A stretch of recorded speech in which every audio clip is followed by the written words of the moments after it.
Next question यहाँ पे discuss करने जा रहे हैं। सवाल में आपको दिया है कि 4 particles each of mass m and charge q are held at the vertices of a square। दोबारा पढ़ते हैं।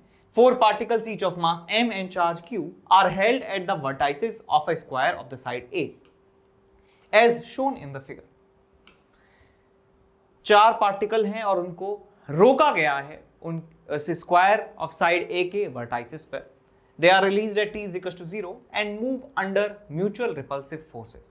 Speed of any particle when its distance from the center of the square doubles is equal to। तो इनको जो है ऐसे पकड़ के रखा हुआ है और ये सब लोग जानते हैं कि किसी भी एक चार्ज पार्टिकल के ऊपर जो है रिपल्सिव फोर्स जो है इस डायरेक्शन में डायगोनल के अलॉन्ग जो है इन तीनों चार्ज पार्टिकल की वजह से इस चार्ज पार्टिकल के ऊपर इस डायरेक्शन में फोर्स लग रहा होगा। ऐसे ही जितने भी पार्टिकल्स हैं उनके ऊपर भी ऐसे डायगोनल वाली डायरेक्शन में फोर्स लग रहा होगा और जैसे ही इनको छोड़ा जाएगा तो ये डायगोनल के अलॉन्ग जो है ये मूव करना स्टार्ट कर देंगे। बिकॉज ये एक स्क्वायर की साइड पर रखे हुए हैं तो इनका मोशन भी बिल्कुल आइडेंटिकल होने वाला है। ठीक है, तो हमें बताना है कि जब ये जो चारों पार्टिकल्स हैं किसी imaginary square of side 2a के वर्टाइसेस पे होंगे तो उनकी स्पीड कितनी रही होगी। यानी कि पहले ये a साइड लेंथ के स्क्वायर के वर्टाइसेस पे रखे हैं और कुछ समय के बाद ऐसा होगा कि ये एक 2a साइड लेंथ के स्क्वायर के वर्टाइसेस पे रखे। तो मैं मान लेता हूं कि ये 2a साइड के वर्टाइसेस पे जब होंगे तो इनकी स्पीड जो है v के बराबर होने वाली है। बिकॉज इनका मास और चार्ज और इनकी पोजीशन सब बराबर है, उनके ऊपर फोर्स का डिस्ट्रीब्यूशन बराबर होने वाला है। तो इनकी चारों की जो स्पीड है वो मैं बता सकता हूं कि ये बराबर होने वाली है। तो यहां से यहां आने में जितने भी फोर्सेस लगे हैं वो इंटरनल कंजर्वेटिव फोर्सेस हैं। और तो मैं यहाँ पे क्या कर सकता हूं, मैं यहाँ पर लगा सकता हूं conservation of mechanical energy. Conservation of mechanical energy में लगाऊंगा तो लिखूंगा k initial plus u initial is equal to k final plus u final. यदि मैं इनिशियल काइनेटिक एनर्जी की बात करूं तो ये जो है रेस्ट से स्टार्ट करते हैं अपना मोशन, प्लस यहां पे बात करूं मैं इनिशियल पोटेंशियल एनर्जी की।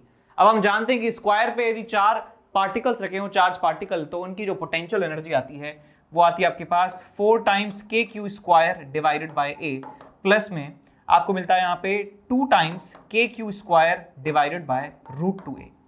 ये हमें मिलता है रिजल्ट इज इक्वल टू, यहाँ पे फाइनल काइनेटिक एनर्जी की बात करूं तो half into m into V square into 4, because चार पार्टिकल हैं, plus final potential energy. Final potential energy की बात करूं तो एक्सप्रेशन सेम आएगा, बस यहाँ पे एक ही जगह 2a आप कर दीजिए। तो आपको यहाँ पे मिलेगा 4 times kq square divided by 2a और यहाँ पे आपको मिलेगा प्लस में 2 times kq square divided by 2√2a। ये आपको यहाँ पे मिलने वाला है पोटेंशियल एनर्जी का एक्सप्रेशन। अब इसको हमें सॉल्व करना है। सॉल्व करने के लिए क्या कीजिए, इसको थोड़ा सा सिंप्लीफाई कर लीजिए। ये आपके पास 2 से 2 चला गया, 2 से ये 2 टाइम्स चला जाता है और यहाँ पे आपको मिलता है क्या 4 times kq square by a। इसको इधर ले जाएंगे तो आपको मिलेगा 2 माइनस में 2 kq स्क्वायर बाय a, तो आपको मिलेगा 2 times kq square divided by a, plus में 2/√2 kq स्क्वायर बाय a और 1/√2 kq स्क्वायर बाय a। ये इधर जाएगा तो आपको मिलेगा 1/√2 kq स्क्वायर बाय a। ठीक है, और राइट हैंड साइड में आपके पास क्या है, 2 से चला गया 2 बार, 2 times mv square, 2 times mv square.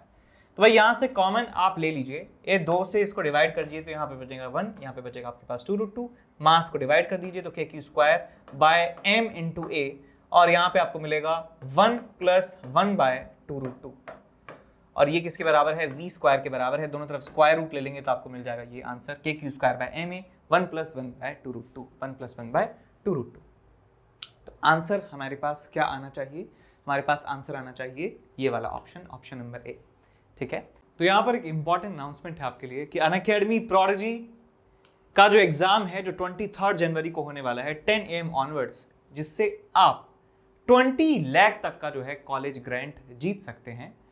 तो टेस्ट होने जा रहे हैं 23 जनवरी को, दोबारा सुनिए, 10 AM ऑनवर्ड्स। ये जो टेस्ट होने वाला है class 7th 8th 9th 10th और 11th और 12th के स्टूडेंट्स जो जेई और नीट के तैयारी कर रहे हैं उनके लिए टेस्ट होने वाला है।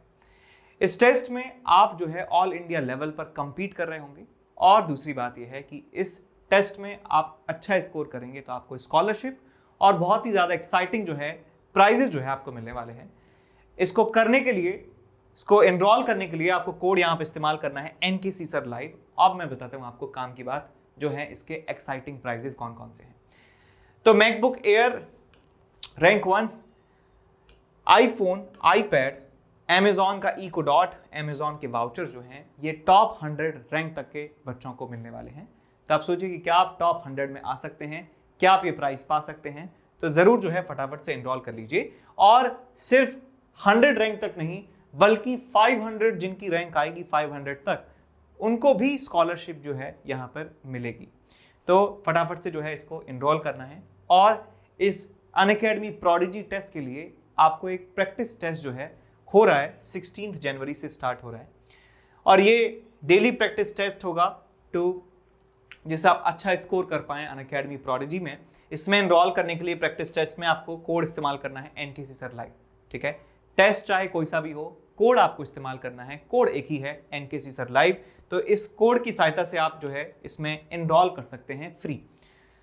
उसके बाद all India mock test series है JEE मेन 2022 के लिए, और ये 16 जनवरी से हर संडे जो है 2 से लेकर 5 बजे के बीच में होता है। इस टेस्ट सीरीज में जो है क्या इंपॉर्टेंट फीचर्स हैं जिसके लिए आपको इसे ज्वाइन करना चाहिए। सबसे पहली बात है कि आप ऑल इंडिया लेवल पे compete कर रहे होंगे। ऑल इंडिया लेवल के जो है क्वेश्चन पेपर जो हैं वो आपको यहाँ पर मिल रहे होंगे। जितने भी क्वेश्चन पेपर हैं, क्वेश्चन पेपर के क्वेश्चंस और उनका अरेंजमेंट, ये सब जो है ये टॉप एजुकेटर्स ने क्यूरेट किया है, और हर एक सवाल के जो वीडियो सॉल्यूशंस हैं आपको मिलेंगे।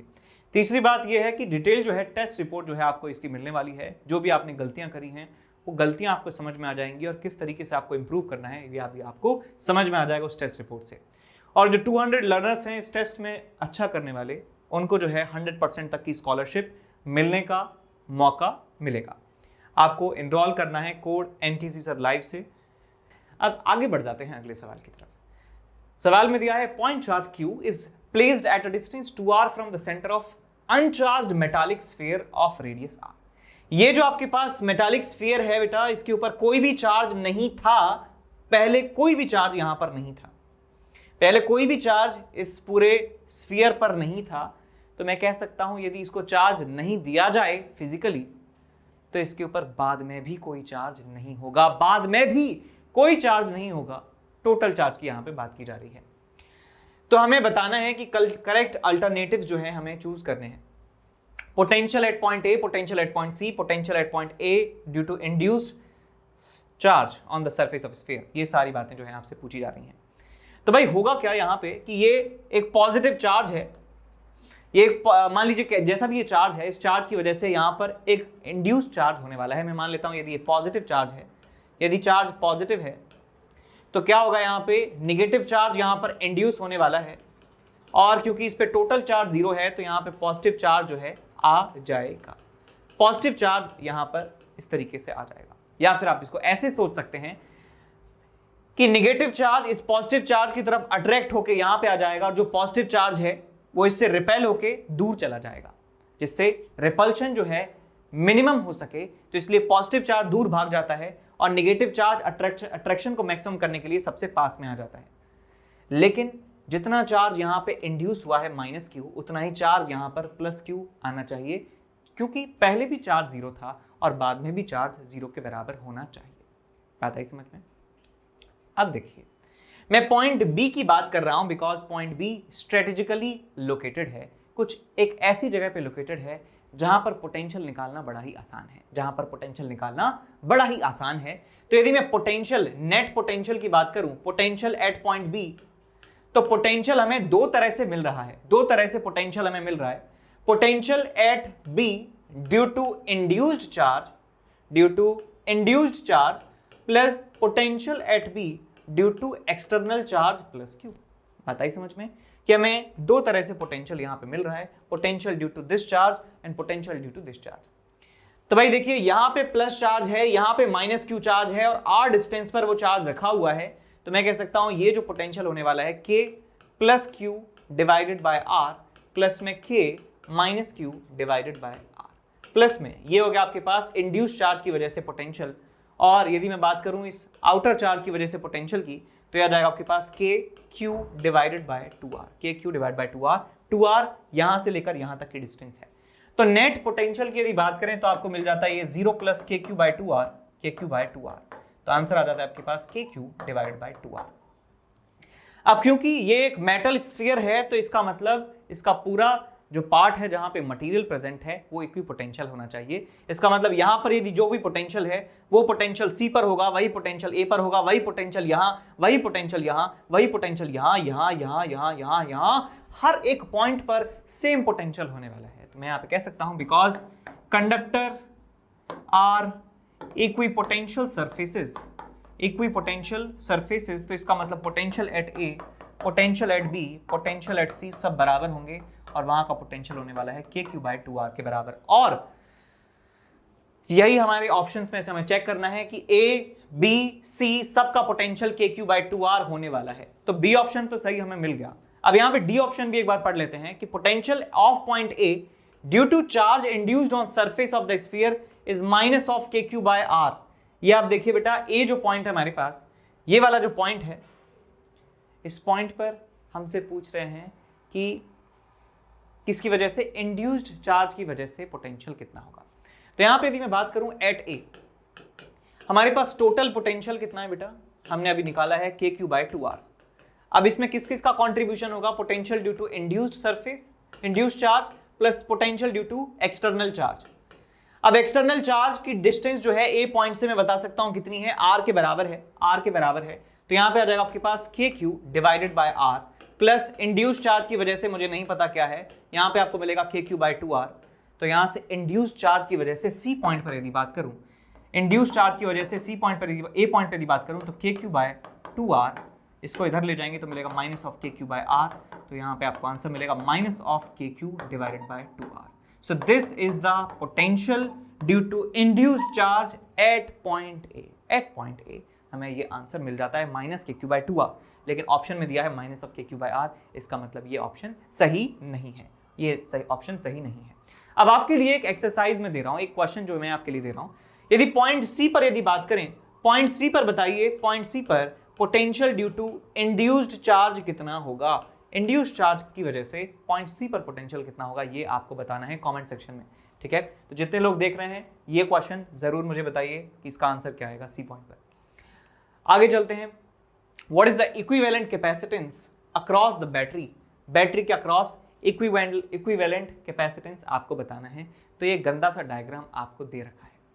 तो सबसे पहले जब ऐसे डायग्राम दिए हुए हों तो हमें क्या करना होता है, हमें झाड़ू पोछा लगाना होता है, हमें झाड़ू पोछा लगाना होता है। तो झाड़ू पोछा लगाने के लिए हम क्या करते हैं, पहले हम सिलेक्ट कर लेते हैं कि पहले हम इस रूम की झाड़ू लगाएंगे, उसके बाद हम इस हॉल की झाड़ू लगाएंगे। तो इस तरीके से झाड़ू लगाई जाती है। तो मैं यहाँ पर अलग अलग पॉइंट्स को अलग अलग नाम दे देने वाला हूँ और फिर जाके उनको हम झाड़ू पोछा लगाएंगे। तो मेरा फेवरेट पॉइंट है ए और बी, तो मैं बैटरी के अक्रॉस जो पॉइंट्स हैं उनको ए और बी नाम दे देता हूं। तो ये वाला पॉइंट है ए, ये वाला पॉइंट है बी, ये पॉइंट बी है तो इसका मतलब ये वाला पॉइंट भी बी है, ये वाला पॉइंट बी है तो ये वाला पॉइंट भी बी है, ये बी है तो ये भी बी है, ये ए है तो ये भी ए है, और ये ए है तो ये भी ए है, और ये पॉइंट मान लीजिए डी, डी के बराबर मान लीजिए इस पॉइंट को। अबे चल जा, नहीं चल रहा।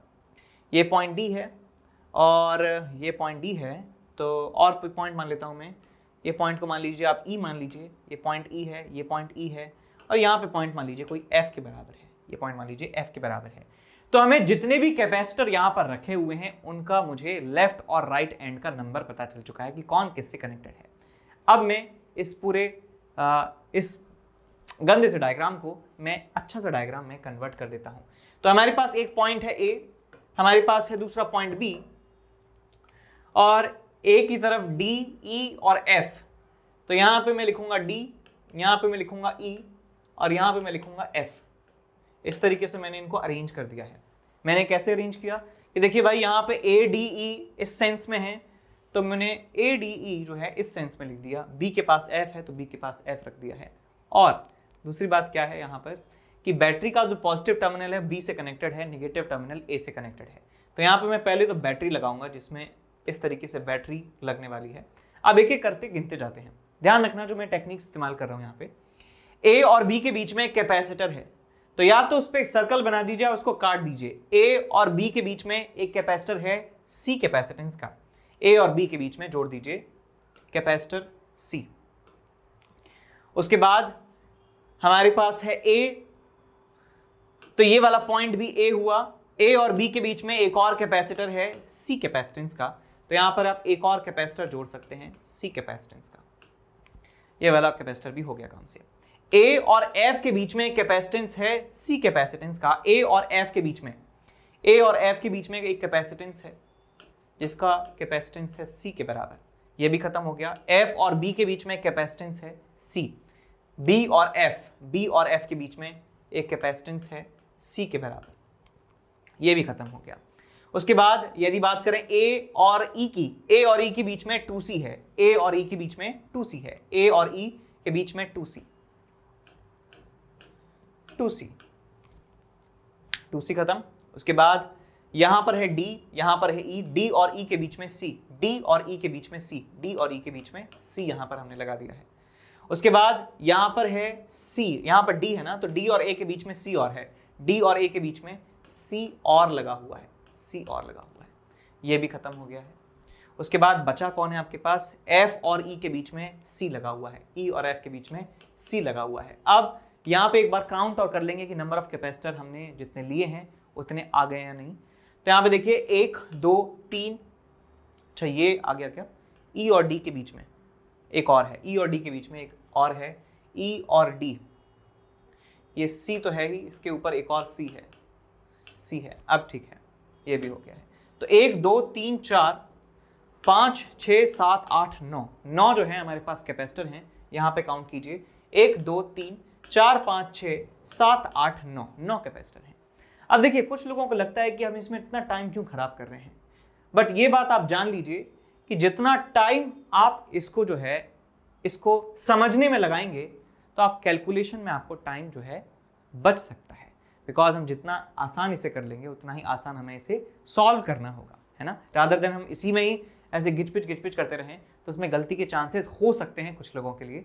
तो वो वाला कोट यहाँ पे जस्टिफाई भी होता है कि यदि एक कोट है ना कि यदि मेरे पास एक पेड़ को काटने के लिए 200 दिन दिए जाएं तो मैं 180 दिन जो है वो अपनी चाकू की धार को पैना करने में, शार्प करने में जो है स्पेंड करूँगा। तो वही यहाँ पे हम कर रहे हैं कि इस सवाल को अच्छा दिखाने के लिए जो है हम ये सब कुछ जो है कर रहे हैं, इसको रीअरेंज कर रहे हैं। अब देखिए इसको आसान सॉल्व करना जो है बहुत आसान हो गया है। सी और सी 2C और सी कितना हो गया 2C/3, ये हो गया आपके पास 2C/3, 2C/3 और 2C जो है कैसे हैं, पैरेलल में लगे हैं, तो कितना आ जाएगा आपके पास ये, तो 3 6 तो 8C/3, तो ये मिलके हो गया आपके पास 8C/3, 8C/3 और C जो है सीरीज में है, तो कितना आ जाएगा आपके पास 8/3 डिवाइडेड बाय 11/3, कितना आ गया आपके पास 8/11 इंटू सी। तो इसको मिला देंगे तो 8/11 इंटू सी हो जाएगा। तो 8/11 इंटू सी और सी जो है आपस में पैरेलल हैं, तो 8/11 प्लस सी, तो आपको मिल जाएगा 19/11 इंटू सी। तो यहां तक जो है 19/11 इंटू सी आ चुका है और उसके साथ ये सीरीज में है, तो इंटू सी अपॉन 19/11 सी प्लस सी, तो कितना है आपके पास 19 20 30/11, 19/11 डिवाइडेड बाय 30/11, आपको मिलता है 19/30 इंटू सी। तो ये हमें 19/30 इंटू सी के बराबर मिल चुका है। तो 19/30 इंटू सी प्लस सी और सी कितना है 2C, आपस में क्या है पैरेलल में लगे हुए हैं, तो इसका मतलब यहाँ पे 2C आप जोड़ दीजिए तो आपको मिल जाएगा 60 70 30 60 70 79/30 इंटू सी। तो हमें जो इक्विवेलेंट मिल जाने वाला है वो मिलने वाला है कुछ इस तरीके से कि एक बैटरी है, बैटरी के अक्रॉस जो कैपेसिटेंस है वो कितना है 79C/30, 79C/30 के बराबर हमारा आंसर आ जाता है 79/30 इंटू सी। तो ये ए ऑप्शन हमें मिल जाता है। आगे चलते हैं अगले सवाल की तरफ।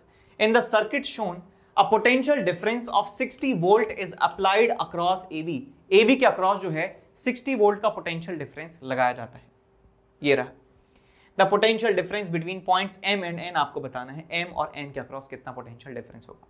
तो मैं ये बात कह सकता हूं बिकॉज ये वाला कैपेसिटर और ये तीनों कैपेसिटर आपस में पैरेलल में लगे हुए हैं, तो जो पोटेंशियल डिफरेंस इसके अक्रॉस है, वही पोटेंशियल डिफरेंस इसके अक्रॉस है।